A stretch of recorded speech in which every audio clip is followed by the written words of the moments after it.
बघा, गीर गाय पालन जवळपास 70 पेक्षा जास्त संख्या या गायींची आहे. हे त्यांचे वासरे आहेत. कशा पद्धतीनं हे शेतामधील आपल्या इकडं इचका किंवा केण्याचं गवत म्हणतात ते खात आहेत. सर किती महिन्याचे आहेत किंवा किती वयाचे आहेत हे वासरं? आता हे जवळपास 2.5-3 महिन्याचे वासरे आहेत. काय म्हणतात? क्वालिटी ह्यांची खूप छान आहे तब्येत तर. बघा 2.5 महिन्याचे हे गीर गाईचे वासरं आहेत. सर्व गवत वगैरे खात आहेत. इकडच्या बाजूला आपण बघू शकता दोन्ही बाजूनं सरांनी काय केलेलं आहे की शेड बनवलंय आणि त्यांच्या चाऱ्यासाठी गव्हाणी बनवलेले आहेत. इकडच्या बाजूला सुद्धा म्हणजे तिकडचं एक सेक्शन इकडचं एक आणि मध्ये चाऱ्यासाठी चालण्यासाठी हे पेस बनवलेलं आहे. 11 फूट स्पेस 11 फूट अंतर आहे हे. मध्ये. आता हे 11 फूट स्पेस आहे. हम्म, हम्म, 1.5 फुटाची दावण आहे हम्म. आणि पुन्हा 10 फूट हे गाईसाठी. गाईसाठी इकडून 10 फूट, इकडून 10 बघा पूर्ण अँगलच्या मध्ये 10 फूट अंतर आहे. 1.5 फुटाची 2 फुटाच्या आसपास जवळपास ही गव्हाण बनवलेली आहे आणि मध्ये 10 ते 11 फूट अंतर आहे. तर आपण मध्ये बघू शकतात की या ठिकाणी जे सराचं मुख्य ब्रीडर आहे जो ब्राझील या देशामध्ये त्याचा हे गेला होता वंशज, त्याच्या आता माहिती पाहत आहोत. हे गवत आहे सर, किती आजच आहे का गवत? किती दिवसाचं आहे?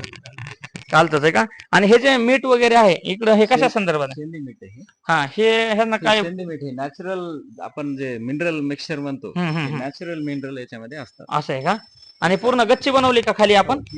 हा ठीक आहे. तर बघा पूर्ण या ठिकाणी सेंदिल मिठाचे खडे टाकलेले जेणेकरून जनावरांना पाणी पिणे म्हणा किंवा त्यांची खाण्याची क्षमता वाढेल यासाठी आहे. आता पुढं थोडासा कोरडा चारा आहे आणि सरांचं जे मुख्य ब्रीडर आहे ते आपण पाहणार आहोत. बघा ब्राझील या देशामध्ये जो गीर गाईचा ब्रीडर म्हणजे मुख्य वळू गेला होता किंवा नर गेला होता त्याचा हा वंश आहे आणि आपल्या खापरे सर जे डॉक्टर आहेत त्यांच्या गीर फार्मवर हा मुख्य ब्रीडर आहे. सर थोडक्यामध्ये या गीर व्हरायटीची काय खासियत आहे किंवा ह्या ब्रीडर बद्दल माहिती सांगा. हा मी सांगलीहून आणला होता. सांगलीला आथणे म्हणून आहेत. त्यांच्याकडे अर्जुन हा जगप्रसिद्ध जो वळू होता तो अर्जुनचा हा नातू आहे. जो अर्जुन ब्राझीलला गेला होता. त्याला विकत तिकडे घेऊन गेले का? हो, ब्राझीलला नेलं होतं त्यांनी. त्याची काय अंदाजा किंमत लागली असेल? ते 3 कोटीला नेलं होतं त्यांनी. काय म्हणतात? ब्राझील. गीर गाईचा जो मुख्य नर आहे 3 कोटीला ब्राझीलला घेऊन गेले हो, आणि त्याचा हा नातू आहे. हा नातू. तर सरासरी आपण सांगलीहून घेत असताना किती रुपयाला घेतला होता हे त्यावेळेस? मी एक 1.5 वर्षाचं वासरू होते. 1-1.5 वर्षाचं वासरू. 1.5 वर्षाचं. तेव्हा मी आणलेला आहे. 1,25,000 ला आणला होता. 1,25,000. आता किती वय आहे याचं? आता हे 8 वर्षाचं आहे. बघा 8 वर्षाचा हा मुख्य ब्रीडर आहे. म्हणजे यापासूनच ह्या सर्व गायींची निर्मिती सरांनी केलेली का तर प्युअर आणि शुद्ध असा देशी गोवंश टिकला पाहिजे, त्याचं दूध उत्पादन वाढलं पाहिजे. तर आता सर याची सरासरी काय किंमत असेल? आता हे ते मागणीनुसार मागणीनुसार आहे. 3-4 लाखाचा वळू आहे. 3-4 लाखाचा.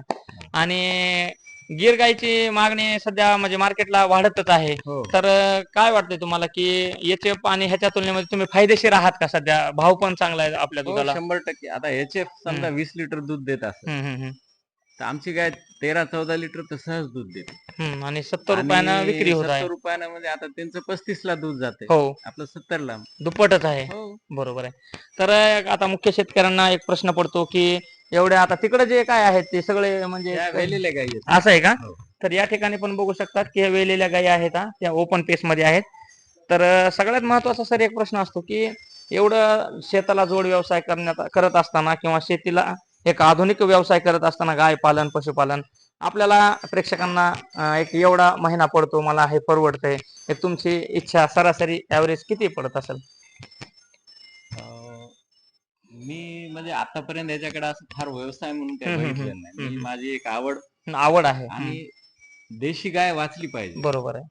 आणि देशी गाय वाचली पाहिजे. तसं आता काय झालंय की आपल्याकडे आता बैलावर संख्या कमी झालेली आहे. बैलावर जी शेती करायची अगोदर ती आता बंद झाली. बरोबर आहे, सगळं ट्रॅक्टरवर. आता बैलाची मागणी खूप कमी झाली. त्याच्यामुळे आता जर देशी गाय वाचवायची असेल तर ती दूध देणारी वाचवली पाहिजे. बरोबर आहे. म्हणजे देशी गायचं दूध हे सगळ्या म्हणजे अमृत आहे. हो, सगळ्यांसाठी पौष्टिक आहे. त्याच्यामुळे म्हणजे आता शेतकऱ्यांनी दुधाची गाय तयार करणे बरोबर आहे, म्हणजे एकमेव उद्देश आहे. तरी समजा आपला एक एवढी विक्री होते त्याचा खर्च एक जर शेतकऱ्यांना करायचा असेल मला परवडेल या नफ्याचा अंदाज तुमच्या अनुभवानुसार? गाय साधारणतः म्हणजे कमीत कमी 10 लिटरच्या कमी कोणतीच गाय नाही. बरोबर आहे. 12 लिटर दूध देते गाय. बरोबर फायदा मिळतो त्याचा. दूध व्हायला. हो हो. खर्च किती व्हायला आहे, तिला 200-300 रुपये खर्च लागेल जास्तीत बरोबर आहे. जास्त. हो, आणि शेतकऱ्याकडे तर काय, तिला फक्त खुराकच, बाकीचं बरोबर आहे. सगळं शेतकऱ्याकडे आहेच, ऑलरेडी चारा असतंच. आहे, चारा, सुका चारा, ओला हो, चारा आहे.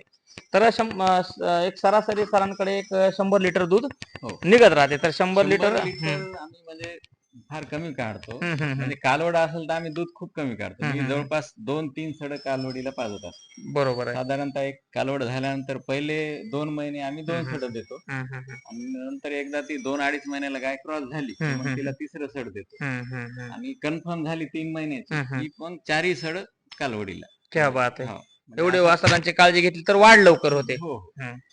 तर आता गीर गाईचं म्हणजे 3 वर्षे 4 वर्षे माझं येत नाही असं एक हे आहे. पण माझ्याकडे 1.5-2 वर्षाला कालवड मागावर येते. माझा आली. आता माझी एक गाय आहे, तुम्हाला दाखवतो.